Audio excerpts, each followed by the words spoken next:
बिस्मिल्लाहिर्रहमानिर्रहीम, अस्सलाम वालेकुम। मैं शाहिद सकलैन हूँ। आप मुझे मेरे यूट्यूब चैनल, फेसबुक पेज पे देख रहे हैं। आज 29 अक्टूबर है, मंगल का दिन है।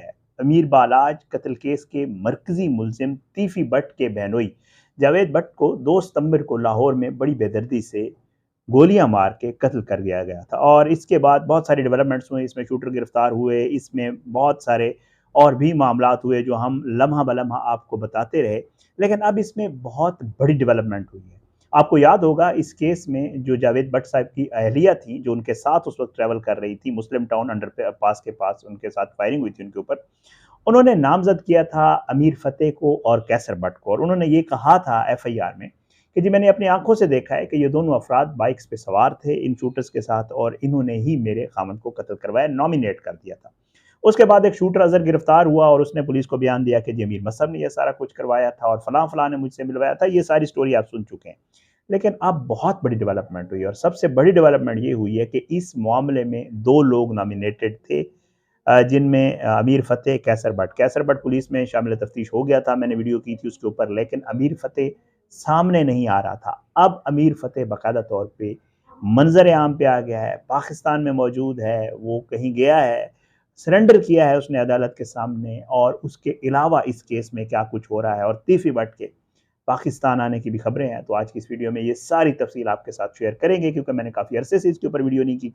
कोशिश करूँगा छोटी सी वीडियो में जितनी ज़्यादा चीज़ें बता सका तो बताऊँगा, और फिर इंशाल्लाह आइंदा भी इस मामले के ऊपर बात करते रहेंगे। जैसे मैं आपको पहले अर्ज़ कर चुका हूँ कि ये जावेद भट्ट साहब जो हैं, ये एक मशहूर कारोबारी शख्सियत थे। तीफी भट्ट के पाकिस्तान में जितने भी जो मामलात उसकी गैर मौजूदगी में थे, जावेद भट्ट साहब देख रहे थे, और उसके जो लीगल मैटर्स थे वो भी जावेद भट्ट साहब ही उस केस के देख रहे थे, जो अमीर बलाज वाला केस था।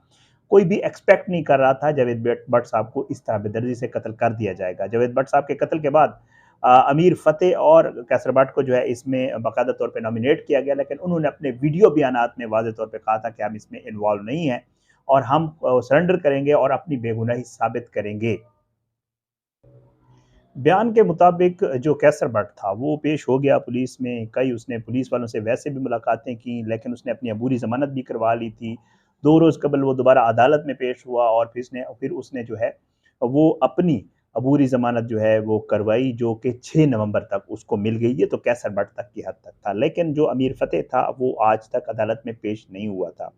2 रोज़ कबल ये खबर आई कि जी अमीर मसहब और अमीर फ़तेह को जो है वो अदालत ने इश्तिहारी करार दे दिया है, और उनको जो है अब उनका जो इश्तिहारी का प्रोसेस होगा वो शुरू होगा। लेकिन अचानक ही अमीर फ़तेह नमूदार हुआ, और मंज़र आम पे आते ही वो सेशन कोर्ट पहुँच गया। वहाँ जाकर उसने अपनी अबूरी ज़मानत की दरख्वास्त दायर की, सरेंडर किया, अपने आप को अदालती तहवील में दे दिया, और उसने कहा कि जी ये केस मुझ पे बेबुनियाद है, वैसे ही मुझे इसमें मुलव्वस किया गया है। जिस वक़्त ये वाक़या पेश आया था मैं अपने घर पे मौजूद था।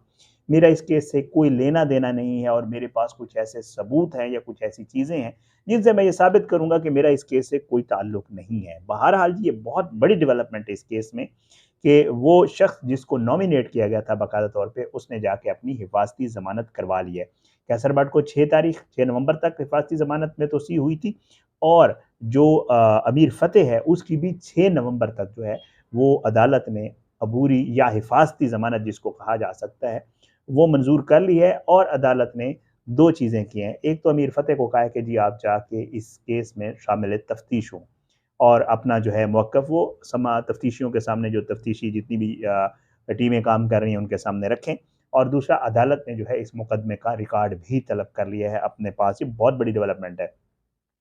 अब होगा क्या? होगा ये कि आपको पता है इसमें पुलिस भी इन्वेस्टिगेशन, सीआईए इसमें इन्वेस्टिगेशन कर रही है। एक जो है पैनल बनाया गया था, आपको याद होगा मैंने इस हवाले से भी आपको बताया था कि जी जो है उस पैनल के सामने, पैनल ऑफ ऑफिसर्स के नाम से एसपीज़ थे, उसमें डीएसपीज़ थे, वो बनाए गए थे। तो वहाँ पे भी इसने शामिल तफ्तीश होना है, और पेश होके इसने अपनी बेगुनाही के सबूत और तमाम हक़ाइक़ जो है वो सामने रखने हैं। आपको पता है इस केस में सबसे बड़ा कंसर्न जो शो किया गया था, आपने वीडियो एक इंटरव्यू देखा था, जो अमीर बलाज कत्ल केस का मरकज़ी मुलज़िम तीफ़ी भट्ट है, जो बैरून मुल्क फ़रार है, उसने इस केस में मौक़िफ़ अपनाया था कि जी मैं किसी सूरत भी, मेरे पास सबूत हैं, इन्होंने किस तरह मुलाकातें की शूटर्स के साथ, किस तरह अरेंज की गई मुलाकातें, और फिर पेमेंट की गई शूटर्स को, और ये सारा मामला, और वो बहुत ज़्यादा कंसर्न्ड है तीफ़ी भट्ट इस मामले में।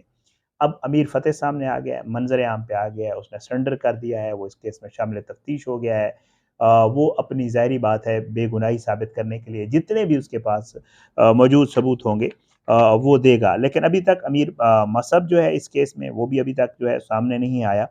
अब इसमें जो कैसर बट है जैसे मैं आपको पहले बता चुका हूँ उसके हवाले से ये बताया जा रहा है कि वो जो है पैनल के सामने भी पेश हुआ था और उसने बाकायदा तौर पे 10 अफराद के जो है हवाले से बताया जा रहा है कि उसने अपने बयान हल्फी जो है और वो उन 10 अफराद से लेकर बाकायदा तफ्तीशी टीम्स को दिए हैं और कहा है कि जी गारंटी है कि इस मामले से कैसर बट का कोई लेना देना नहीं है और साथ साथ जो लीगल मैटर है जो अबूरी ज़मानत वाला है वो भी साथ-साथ वो करवा रहा है।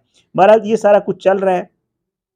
अब इस एफआईआर को लेकर और इन मामलात को लेकर जो है ये केस आगे किस तरफ जाता है डिपेंड करता है। लेकिन जो ज़राए हैं आपने बहुत सारे हमारे जो लाहौर के दोस्त हैं जो इस मामले को बड़ा क्लोज़ली मॉनिटर कर रहे हैं, जो इन दोनों ख़ानदानों को बड़ी अच्छी तरह जानते हैं, लाहौर के जो क्राइम रिपोर्टर्स हैं वो अक्सर इसके ऊपर अपनी वीडियोस करते रहते हैं और उन्हीं से अगर आप पूछें तो वो ये कहते हैं कि एक तरफ ये केसेस चल रहे हैं लेकिन दूसरी तरफ दोनों फैमिलीज जो हैं वो इन मामलात को अब ख़त्म करना चाह रही हैं और किसी हद तक जो है वो सुलह करना चाह रहे हैं और बहुत सारी खबरें ऐसे हैं जो ज़राए से वो लोग कोट करते हैं और हमें भी बताते हैं। वो कहते हैं कि जी ज़राए ये बताते हैं कि ये लोग जो है किसी एक मामले पे करीब पहुँचने वाले हैं और मे बी इनकी जो है आपस में सुलह हो जाए क्योंकि इनमें से दोनों फैमिली इस मामले को आगे नहीं चलाना चाह रही। लेकिन दूसरी तरफ वो ये बताते हैं कि जी अमीर फ़तेह या अमीर बलाज फैमिली जो है क्योंकि उनका बहुत ज़्यादा नुकसान हुआ है। अमीर फ़तेह ने अपनी वीडियो में भी कहा था कि जी मेरे दादा को मारा गया, बाप को मारा गया, मेरे भाई को मारा गया तो सबसे ज़्यादा लॉस तो हमारा हुआ है। भट्ट ख़ानदान का तो ये पहला फ़र्द था जो डायरेक्टली भट्ट फैमिली से कत्ल हुआ ऑल्दो उनके बाकी जो काम-काज वाले या शूटर्स-वूटर्स थे उनके कत्ल होते रहे लेकिन भट्ट फैमिली का ये पहला कत्ल था। तो वो समझते हैं कि लॉस हमारा सबसे ज़्यादा है। लेकिन फिर भी वो किसी हद तक जो है ये बातचीत की तरफ जाता हुआ मामला नज़र आ रहा है। एक और खबर जो इस केस से रिलेटेड है और वो है तीफ़ी भट्ट की पाकिस्तान वापसी के हवाले से। अब लाहौर के बाखबर सराय ये भी कहने लगे हैं कि क्योंकि अब ये केस किसी एक तरफ जाता हुआ नज़र आ रहा है। अमीर बालाज वाला केस अलग से चल रहा है, जावेद भट्ट का केस अलग से लग गया है और अब इस केस में उस केस में जो है वो तीफ़ी भट्ट मतलूब है, इश्तिहारी है और मुल्क से बाहर फ़रार है और इस केस में जो है अमीर फ़तेह और कैसर भट्ट थे, वो तो दोनों उन्होंने सरेंडर कर दिया। अब वो वाला जो केस है अमीर बालाज वाला, उसके हवाले से भी कहा जा रहा है कि अब ये लग रहा है, इत्तलात हैं कि तीफ़ी भट्ट भी पाकिस्तान आएगा और पाकिस्तान आके वो भी अदालत के सामने सरेंडर करेगा और फिर वो जो है इस केस में पेश होगा और उसके बाद ये केस अब बाकायदा तौर पे उस तरह चलेगा जैसे केसेस चलते हैं दोनों तरफ के।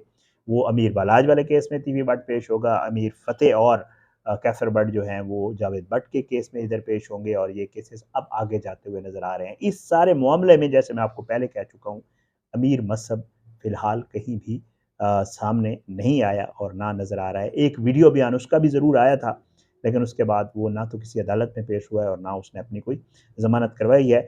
वो कहाँ पे है, क्या सूरत-ए-हाल है, ये सारा मामला जो है अभी तक पुलिस भी इन्वेस्टिगेट कर रही है। लाहौर शहर के जो रहने वाले दोस्त हैं, जो लाहौर के रहने वाले व्यूअर्स हैं, हमेशा वो ये बताते हैं कि जब ये मामलात हुए थे स्पेशली काफ़ी अरसे के बाद अमीर बालाज का कत्ल और फिर उसके बाद जावेद भट्ट का कत्ल, तो लाहौर के रहने वाले ये कहते थे कि एक बार फिर लाहौर जो है वो गैंग वार या मुसीबत जो एक पड़ जाती है खुदा न खास्ता लाहौर में कत्ल गारत की, उसकी नज़र हो जाएगा। लेकिन लग नहीं रहा, अल्लाह का शुक्र है ऐसे कोई मामला हुआ नहीं है।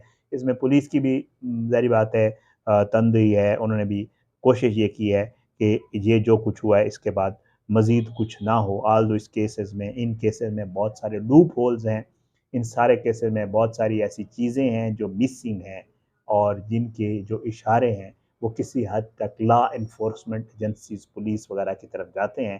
कैमराज़ ख़राब होना, इन्वेस्टिगेशन प्रॉपर ना होना, वहाँ पे मर्डर हो जाना, मतलब बहुत सारे ऐसे लिंक्स हैं जो मिसिंग है कि उन सवालात के जवाब अभी तक इस तफ्तीश में नहीं मिले हैं। लेकिन देखते हैं इंशाल्लाह इस मामले के ऊपर जो भी डेवलपमेंट्स होंगी।